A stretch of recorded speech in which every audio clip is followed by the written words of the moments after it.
I want to talk a little about Kathy and Louise, but first, let me set this up. First, I hope I have some credibility with you on what's good for the economy.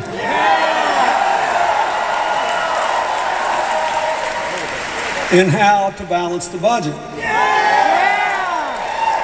in the right way.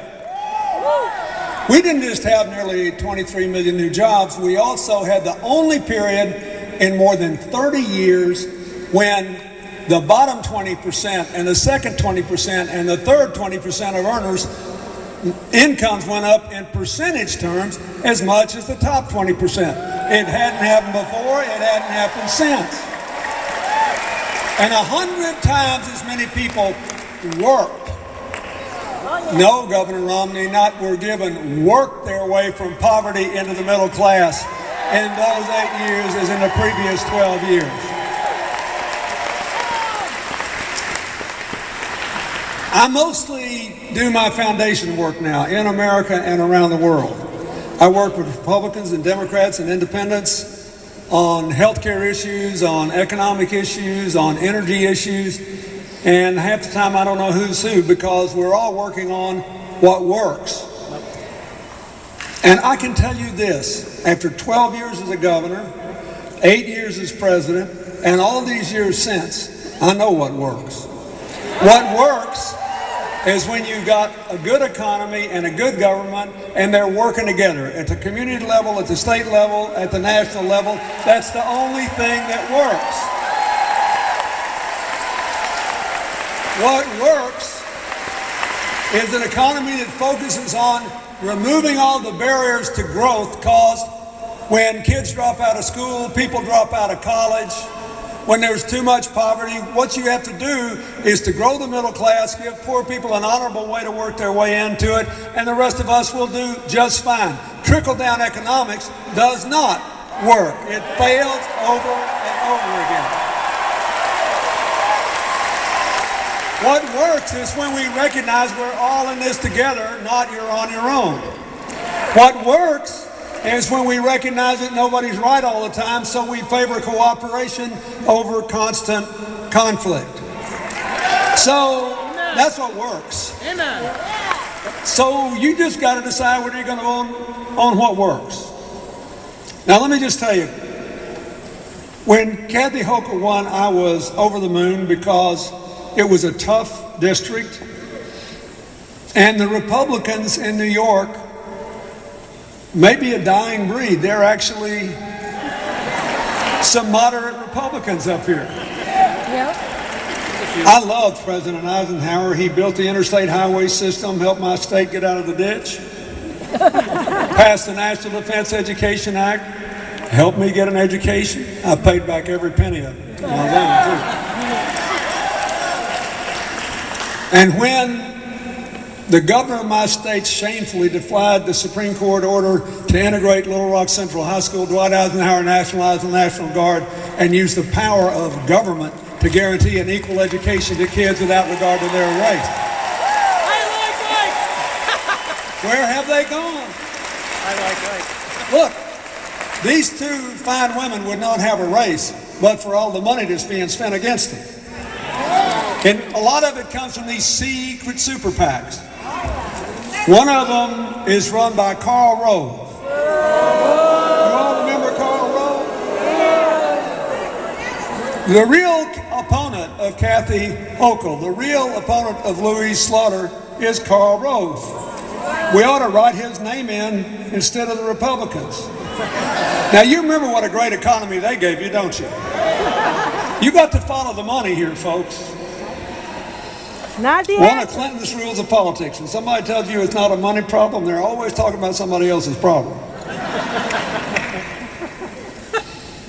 So, Kathy says, all I want to do is what works. Her opponent says he will vote with the Democrats exactly 0% of the time. Yeah. So, if you want another Tea Party extremist in the House, you should vote for him. If you want somebody who'll get something done, whether you're a Democrat, an Independent, or Republican, you got to elect Kathy Hochul to Congress.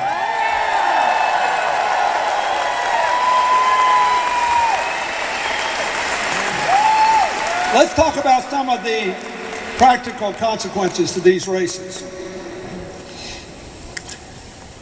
In one of his rare moments of candor, Governor Romney actually said he would repeal the health care law.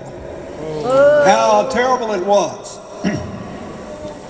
And so will their opponents. And he's bashing, Kathy's opponent just bashing her. How can you Republicans and independents possibly vote for anybody that votes for that terrible thing? The worst thing in the world is the status quo. And now, this is not just a healthcare issue, it's an economic issue. Let me just tell you something. All these people that want to repeal this law, I want to tell you, people say I give people too many facts. I want you to remember this one thing. In 2009, in the worst year for the economy since the Great Depression, when everybody else was worried about going broke, health insurance profits went up 30% and 5 million Americans lost their health insurance, and 3.5 million of them had to go on Medicaid, a government program, because their employers could not afford to employ them anymore. That is what they are defending. Don't kid yourself. Now, what has happened since this terrible law was enacted? Well, one of the provisions of the law that they really want to get rid of says that insurance companies have to spend 80 to 85% of their premiums on your health care, not profits or promotion. Oh, they hate that. But what's happened? I want you to, this is a New York number. The American people as a whole this year got $1.3 billion in health insurance refunds. New Yorkers, over 1 million of them, got $86 million in refunds on their health insurance premiums. Instead of going up, they went down. What else has happened? For the first time in 51 years, we have had 2 years in a row where health insurance went up 4% or less. It's been 51 years. What else has happened? 3 million young Americans under the age of 26 are covered on their parents' health insurance policies, and they have health care for the first time. And over the next couple of years, 30 million Americans with pre-existing conditions are finally going to be able to afford health insurance.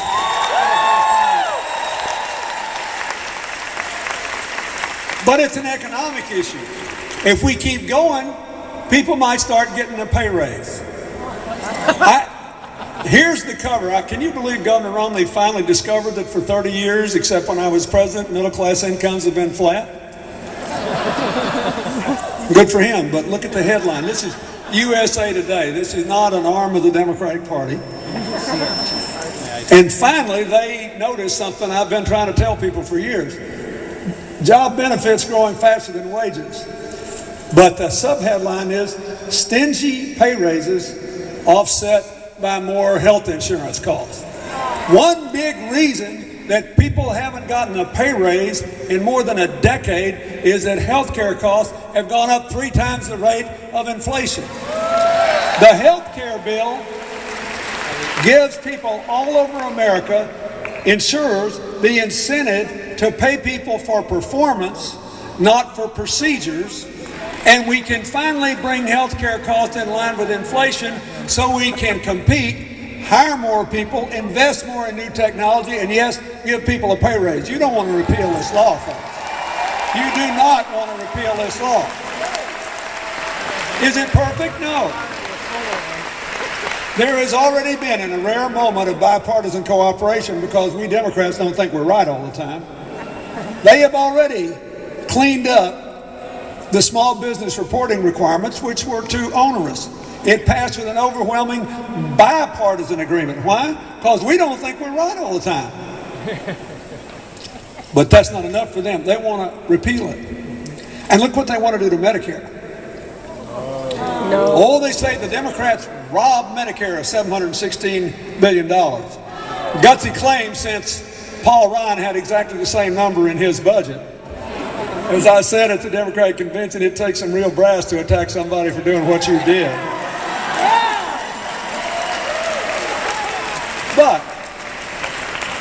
And Ryan, of course, has had to change that because Governor Romney wants to take the $16 billion and put it back in and give it to the insurance companies.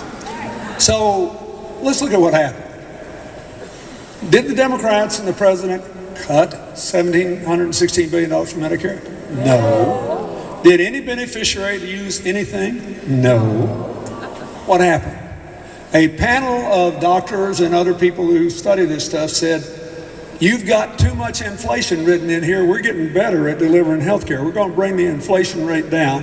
And you've guaranteed profit margins that are way too high for the Medicare Advantage program. You know, where you pay them a little more and they give you some preventive services as well as regular Medicare.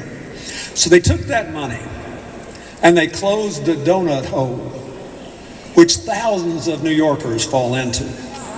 Cost them $600 more a year in drug pricing.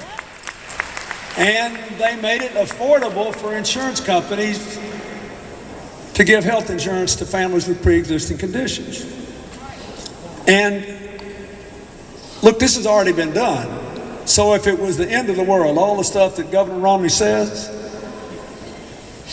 well, you'd see it. I mean, people would practically be dropping dead right here at the rally. So what happened to that Medicare Advantage program? We had more insurance companies than ever before wanting to give it. 17% more people enrolled in it. And the cost to the people went down 16%. Barack Obama and the Democrats in Congress have strengthened health care. They have strengthened Medicare. They have not weakened it. So one of the things that is at stake in this election is whether you want to give the $716 billion back to the insurers, open the donut hole, and take $600 away from the seniors in the drug program. And guess what else? Instead of the Medicare Trust Fund now lasts till 2024. That gives us a good bit of time to see if we can bring health care costs in line with inflation before we have to think about what else to do to preserve Medicare.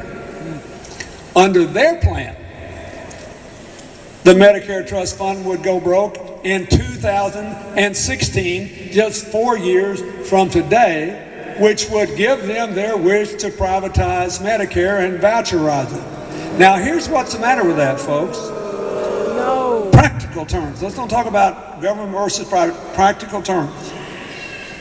In the last 40 years, private insurance costs have gone up nearly twice as much as the Medicare program's cost. So why in the wide world would you say, seniors, I'm really going to help you, or near seniors, I'm really going to help you. I'm going to put you in a more expensive program so I can give another tax cut to upper income Americans. The other thing I want to tell you about is this. Kathy Hochul has proved that she will vote with Republicans to cut spending. Barack Obama has supported a budget that will reduce the debt by $4 trillion over the next decade. It has 2.5 times as much spending cuts as revenue increases, and asked people like me, who got most of the income gains of the last decade and most of the tax cuts, to say, hey, you ought to go back and pay what you did when Bill Clinton was president, because after all, you got big income gains and the rest of America didn't, and you got big tax cuts and the rest of America didn't. And everybody else's income is flat. Somebody's got to pay. It needs to be you. It's nothing but fair. We're not punishing success. We're asking us to be one country again. And most important, the arithmetic adds up. People ask me all the time, how'd you balance a budget? I said, arithmetic. You know, I'm from Arkansas. I went to public schools. I was so dumb I didn't know that 2 and 2 wasn't 4 in Washington, D.C. Now we're laughing, but look at the Romney budget. He didn't mean to, but Governor Romney finally admitted in the second debate he was going to give me another tax cut. But you had to listen, because he's gone from endorsing the Ryan budget but making it worse by having even bigger tax cuts and even more spending than Ryan did. Now he's got a hide-and-seek budget. Well, what about this detail, Governor, or that detail, or the other? See me about that after the election. I'm a budget guy. I'm a business guy. As the president said in the debate, if I came to you at Bain Capital and I said, I got a new business proposal, we're going to make lots of money. Give me the money. Well, where's your projected expenses and profit statement? I'll tell you in a couple of years. Governor, you'd have run me out of the office. Mitt Romney, the businessman, wouldn't give Mitt Romney's budget any money, and you shouldn't give him your vote because he did that. She voted for real spending cuts. Kathy voted for real spending cuts to bring the debt down. I'm telling you, this budget, and I know a little something about balancing the budget, here's what you have to do. To balance a budget, or in this case, just to bring the debt down $4 trillion in the next decade, you got to have three things. You got to have spending restraint, adequate revenues, and economic growth. That's why that Simpson-Bowles report and everybody else that's looked at it says we ought to start easy and step it up, because you don't want to cut off the economic growth that's just started. And our interest rates are still below inflation. The American government can borrow money cheaper than anybody in the world. Except the Germans and the British, we can all borrow money cheap. Now, what they want to do is go to austerity now to pay for tax cuts now. Now, Governor Romney said he didn't mean for you to hear this, but I was paying attention. Remember how he said, the wealthiest Americans will not pay a smaller percentage of the taxes than they do now. Remember when he said that? Then he said he was going to cut everybody else's taxes, which means he has to cut mine or I'd be paying a bigger percentage. Right? So he did tell us he's going to give another round of tax increases to upper income people. And Congressman Ryan in the vice presidential debate with Joe Biden didn't mean to, but he also told us it's going to blow a big hole in the deficit. Because what he said, and I was listening, was that they had $1 trillion in repeals of various subsidies and breaks for corporations that they could use to offset a lower corporate tax rate. Now, I'm for that, and you should be too, because our corporate tax rate's no longer competitive, and if we made it a competitive, we get $500 billion or more back in America to put Americans back to work. That's a good thing. But the president's for that too. And so are Louise and Kathy. Then he said, and we got another $1 trillion in deductions we can repeal for upper income people that'll lower the debt. The problem is they got a $5 trillion tax cut program. And the last time I checked, 5 minus 2 left 3. And they're going to spend $2 trillion on defense the Pentagon doesn't want, so you're back up to 5. Now, they had that debt clock running at the Republican convention. I saw it. They said, oh, it's the worst problem in the world. If somebody hired you to fill in a hole, would you get in that hole and say, I'll do that, but first of all, I want to dig it just as deep as I can, just see if I can fill in a deeper hole. Now, they only have 3 options. They either got to repeal your exemptions and raise your taxes. They say they won't do that. They got 2 other options. They can just blow up the debt like they did before I got there and after I left. Or they can literally gut the money we invest in you and your future. Gut preschool education, gut education. They want to repeal the student loan law, which I believe Louise Slaughter brought to the floor of the House. It's the greatest. Now, Rochester's a great university town. And they will generate a 21st century economy with you if you will work with them. And new technologies and new jobs and new training programs. But not if you've got all this money. And they'll have to do it. They'll have to virtually erase the role of the federal government in educating people, training people, and building the research and development we need for a 21st century economy. There is no other place to get the money. That's the arithmetic, and it would be terrible. I don't think there's a member of Congress that's brought more specific job-related projects to her district than Louise Slaughter has over the course of her second. But she won't be able to do it if you ratify their budget choices. They'd rather give me another tax cut, and it's wrong. It is wrong. And I'll tell you something else they do. And this really stings me. They want a block grant to Medicaid program, cut it by 25%, and send it to New York and say, hey, baby, it's your problem now. Now, let me tell you. Some of them say, oh, it's just a bunch of poor kids. What do I care? Well, about 39% of it is health care for lower income kids. But most of them's parents work. And they're not all minority voters who normally vote Democrat. A lot of them are African American and Latino, but most of them are white. This is a program designed to help support work and family. Then the other 61% of Medicaid, you know what it goes to? Nursing homes. It goes to thousands of New York seniors on Medicare who have to live in nursing homes and have spent down their private resources, so the nursing home bill is paid for by Medicaid.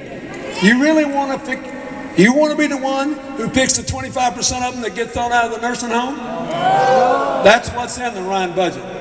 That's what this presidential campaign's about. That's what their opponents will vote for unless you re-elect them. If you care about that, you got to vote for Kathy Hochul, and you got to vote for Louise Slaughter so you can vote for people. Now, let me tell you something else. Even worse. The rest of the 61% of Medicaid goes to parents, most of whom are middle-class people, some of whom are upper-middle-class people whose children have autistic conditions, were born with cerebral palsy, were born with muscular dystrophy, were born with developmental disabilities, and they cost a lot to take care of. So we started as a country, because we believe we're all in this together, a long time ago. We started saying, let's help these people so they don't have to give up their jobs. A lot of these families, even where there's two parents at home, both of them are working, and the kids are expensive. And I know a lot about this because they tried to do this when I was president. That's one of the reasons they shut the government down, because I vetoed that sucker as quick as it came to me. And look, this is serious. Not all that stuff you hear the commentators talking about and who did what with their body language and all that. This is people's lives. And I did over 300 events for Hillary when she was running for president. She was on the Autism Caucus. I talked about autism in every one of them. I didn't speak at one, not one, that somebody in that crowd didn't mention to me that somebody in their family was dealing with just that. I was at a back porch rally in Webster, South Dakota, and the first woman I shook hands with was weeping because she had a severely autistic child who had just passed away. Now, I'm telling you, folks, those of us who've been blessed with nothing but healthy children know it's a blessing. Those of us who've had children that had Down syndromes or other problems, we know they're a blessing too, but we know we need help. And I do not want to ratify the decision of people who would give me another tax cut and gut the programs that help those good middle-class families to be good citizens and raise their children with dignity. And I don't think you do too either, no matter what your political affiliation is. And oh wait, and then there's the college aid program. I already said, I think the university here can lead you into a new economy. I see it going on everywhere in America. So here's the deal. We still rank first or second in the world in the percentage of our young people going to college. But in the last decade, we fell to 16th in the world in the percentage of our young adults with 4-year degrees. That's bad news for us. How come that happened? Because of the cost, right? People were afraid they couldn't borrow any more money. If they did borrow it, they'd never be able to repay it. The cost of college was going up at twice the rate of inflation. So what happened? The most important but not very well known reform of the last 4 years was to change the college loan system. So now, the university, let's say here in Rochester, the university will certify the people that are eligible for a federal loan. The government will send them the money and set aside a loan reserve against default. That's cheaper for the students than just subsidizing the banks, which is the way we used to do it. Guarantee them 90% of the loan, and they could charge whatever they wanted. It's cheaper. More importantly, now, for the first time, every student in America that gets a college loan, starting next year when this is fully implemented, will have the option to pay back that loan as a small, fixed percentage of their income for up to 20 years. Now, what does that mean? And I want all the young people here to listen to me. If you know anybody that's under 25 that's debating about who to vote for or whether to vote, you need to tell them this. Because for you, it's the most important reason to re-elect Louise and Kathy. For you, it's the most important reason to re-elect the president. Now listen, what this means is that nobody will ever have to drop out of school again because of the cost. And what it means is, if you get out of college and you want to go to a little town in New York without a lot of tax base and teach school, or if you want to go out to a rural clinic or an inner city clinic and be a community nurse, or if you graduate from medical school with a bill of over $200,000, which is the average debt of a medical school graduate today, and you want to be a doctor at an inner city clinic, or you want to go out and be a family practitioner in Monroe County, it means you can do it because no matter how much you owe, what you have to pay will be determined by your income, not the other way around. And it is, over 10 years, $60 billion cheaper than the old system. So with that $60 billion, the Congress voted to fund Pell Grant increases for the next 10 years and to protect the tax credits for middle-class families for college tuition for 10 years. Now, what is the Republican Party position now? The Tea Party position, which is their position. Congressman Ryan, Governor Romney, their opponents, they say we're going to repeal that law, give the money back to the banks, raise the cost of the loans, make them harder to repay, make the funding of Pell Grants uncertain, and the maintenance of the tax credits uncertain. Now, if you're for that, by all means vote for them. If you're not, you need to re-elect Kathy Hochul and Louise Slaughter and give them a chance to keep fighting for you.